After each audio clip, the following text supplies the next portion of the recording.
Terkait polemik penyerahan aset ke UNG, DPRD Provinsi Gorontalo mengunjungi pengelola Yayasan Polygon. DPRD Provinsi Gorontalo mengunjungi pengelola Yayasan Politeknik Gorontalo atau Polygon untuk melakukan koordinasi terkait rencana penyerahan aset ke Universitas Negeri Gorontalo atau UNG yang masih menuai banyak masalah.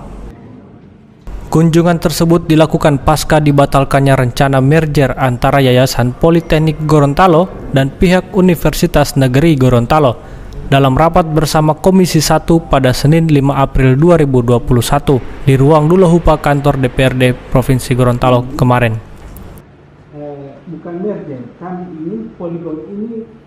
Kunjungan tersebut dilakukan pasca dibatalkannya rencana merger antara Yayasan Politeknik Gorontalo dan pihak Universitas Negeri Gorontalo dalam rapat bersama Komisi 1 pada Senin 5 April 2021 di ruang Dulahupa kantor DPRD. Dalam kesempatan tersebut, Laode menyampaikan bahwa pihaknya akan mencari solusi terbaik dalam penyelesaian masalah di Polygon, salah satunya melalui kementerian. Ini di Polygon ini kan sesuai dengan rencana dari tim pengadilan, ada dua opsi dulu, opsi mandiri negeri berjuang atau opsi merger.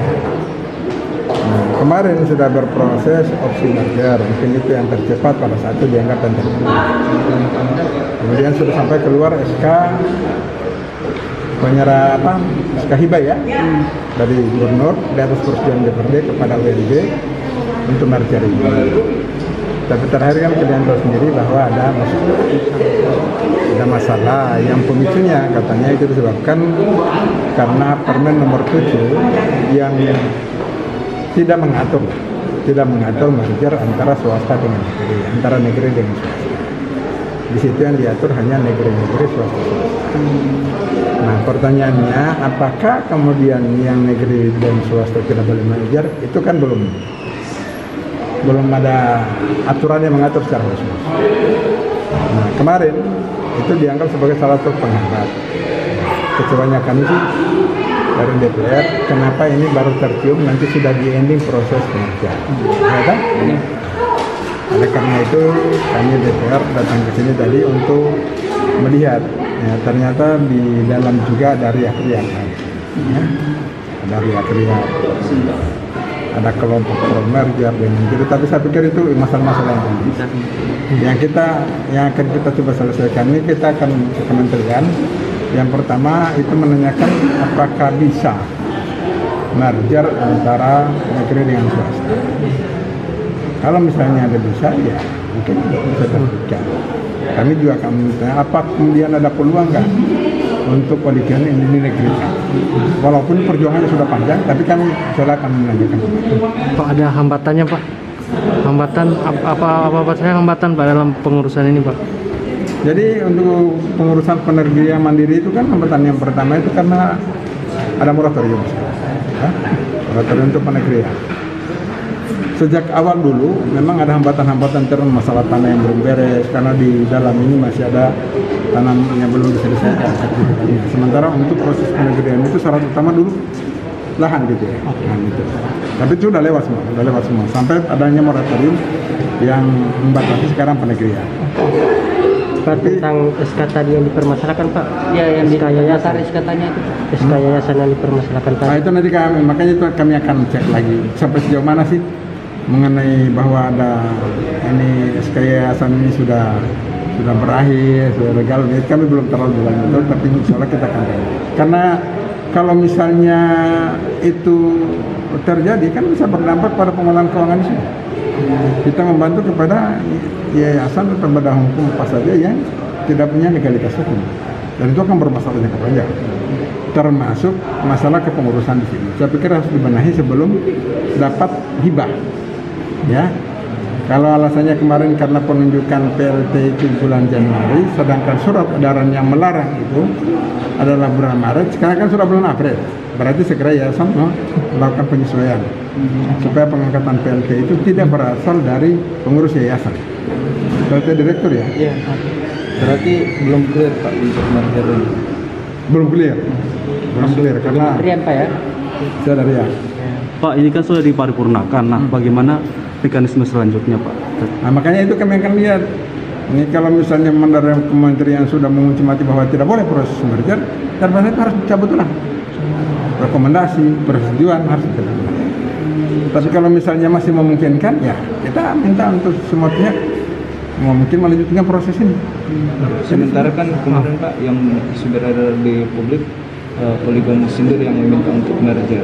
Nah, dengan perkembangannya yang ada, pemerintah sendiri untuk menarik diri pihak Polygon sendiri. Makanya itu disarankan berbagai pihak. Itu kan pemicunya karena Permen nomor 7. Yang saya bilang tadi, masa sih kita semua kemudian bisa terlena ada permen begitu, teman-teman yang dunianya adalah dunia pendidikan kemudian terlewat dengan aturan itu. Itu juga kami sarankan DPR. Oleh karena itu, kecolongan. Bisa kalau dibilang begitu, iya.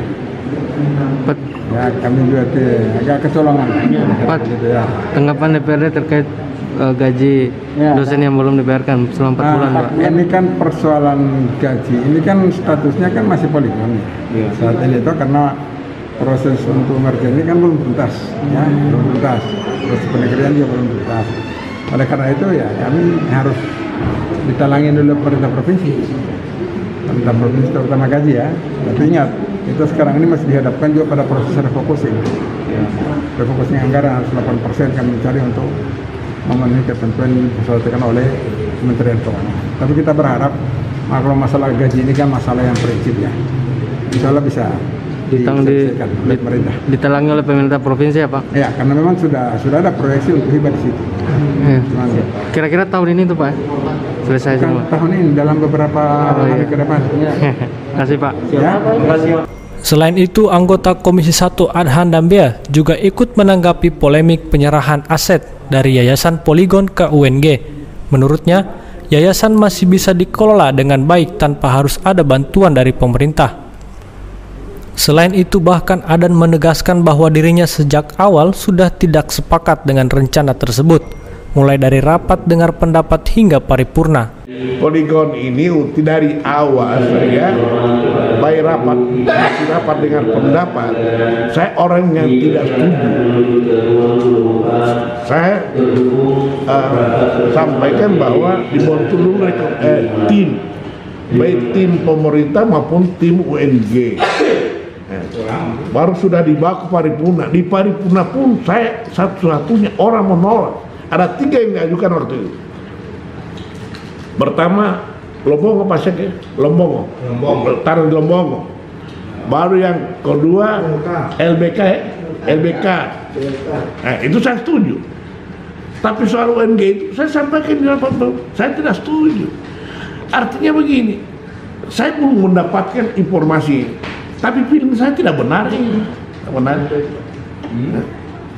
Sehingga saya ngot. Saya belum dapat informasi, terakhir baru saya dapat informasi bahwa memang ada peraturan Menteri Pendidikan nomor 7 2020. Jadi tidak boleh, memang di dalam PP nomor 7 itu tidak diatur itu.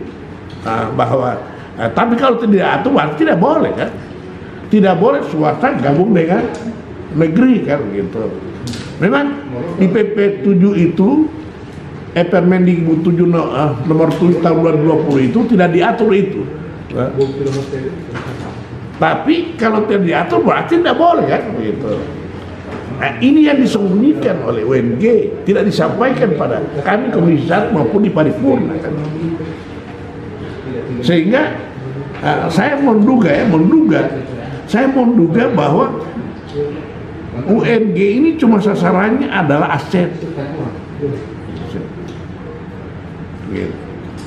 Sementara waktu hari Senin saya turun di Polygon itu, bahkan menurut mereka sudah sementara sosialisasi ini fakultas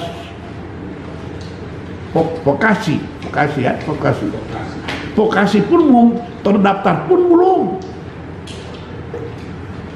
di perguruan tinggi, di Jen perguruan tinggi terdaftar pun belum, baru sudah mau dimatikan di Polygon.